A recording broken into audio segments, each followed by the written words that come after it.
Hey everyone, and welcome to this Masterclass Explainer. I'm so incredibly thrilled you're here. Today, we're taking on Unit 1, Sense of Self. Now, if you're looking at this chapter for the first time, just take a deep breath. By the end of this session, you're going to fully absorb every single detail with literally zero confusion left behind.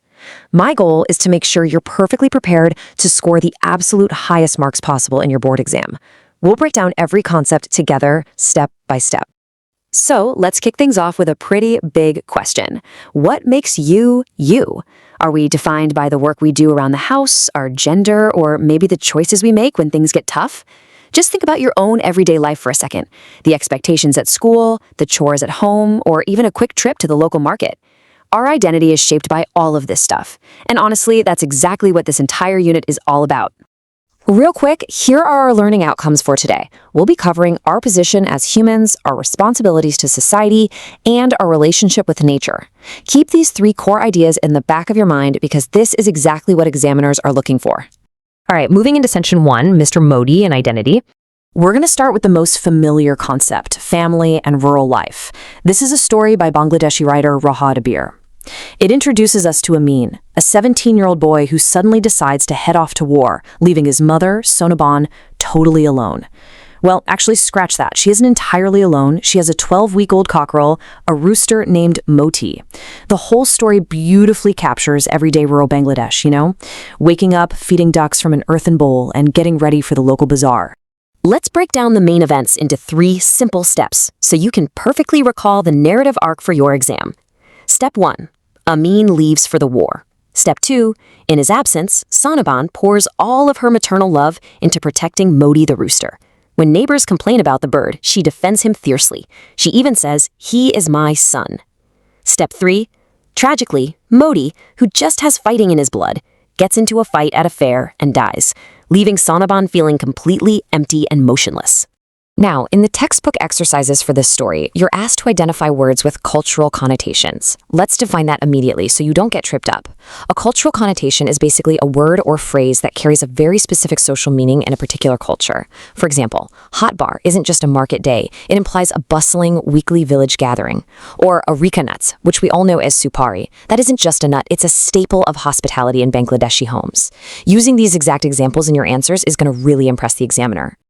Okay, major exam warning here. Listen closely, because a lot of students make a huge mistake on this part and lose points. Do not write about Moti as just a pet bird. Moti is a symbol. He literally represents Amin. Just like Amin's late father, Amin is crazy about fighting and he's super stubborn. Moti has that exact same stubbornness and fighting spirit. The mother treats Moti like her son because, metaphorically, they share the exact same identity.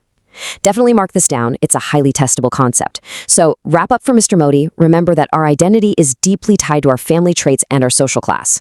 Moving right along to Section 2, Girl. This is where we look at gender and society.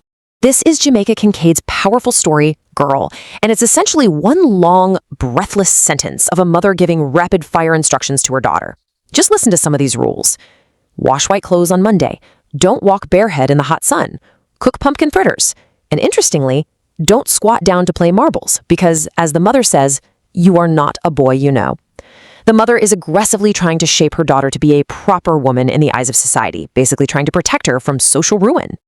To answer questions on this lesson, we really need to define 2 difficult terms. First is biological attributes. These are simply the physical, natural traits a person is born with. Second is gender identity. This refers to the roles, behaviors, and chores that society expects you to do. For example, society might say playing marbles is for boys, while sweeping the yard is for girls. That's not biological. That is a gender role created by society, and it often leads directly to discrimination. Let's look at how society traditionally divides labor. Driving a car and athletics are often placed under a man's job, while cooking and nursing are put under a woman's job. But notice how scuba diving on the men's side has a completely blank space on the women's side. The textbook actually wants you to fill this out to realize just how absurd and limiting these societal labels really are.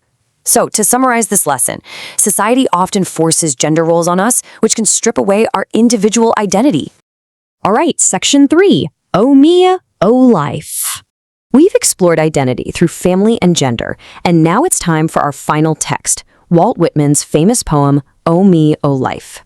Before we look at the meaning, let's talk structure. Your textbook specifically asks you to identify contractions.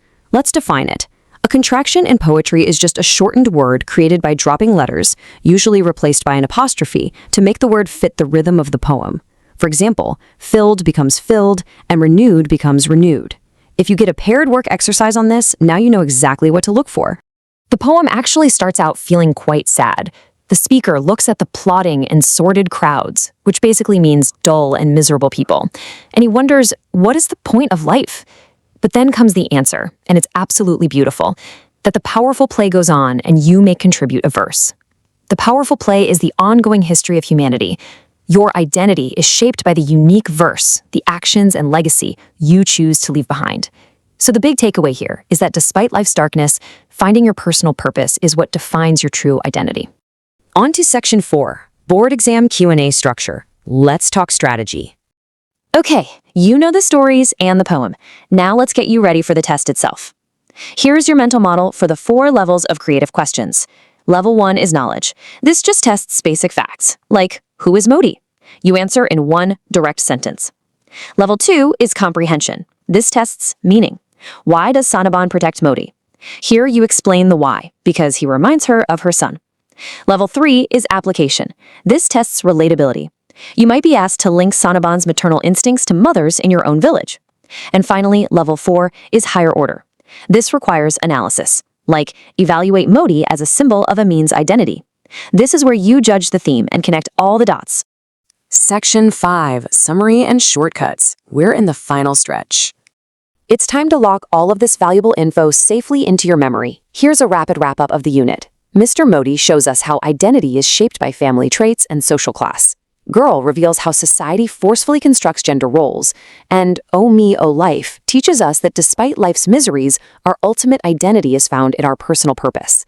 It all connects right back to our sense of self. To make sure you absolutely do not forget this in the exam hall, I've got a super simple shortcut for you.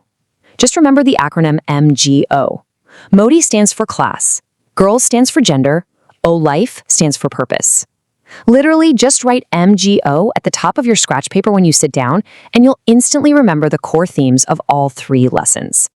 And with that, you are now fully prepared to tackle any question this chapter throws at you. You know the concepts, the vocabulary, and exactly how to structure your exam answers. I want to leave you with Walt Whitman's incredible thought to ponder today. The powerful play of life is going on right now. As you step out of this masterclass and back into the world, what will your verse be? Happy studying, everyone, and best of luck on your exams.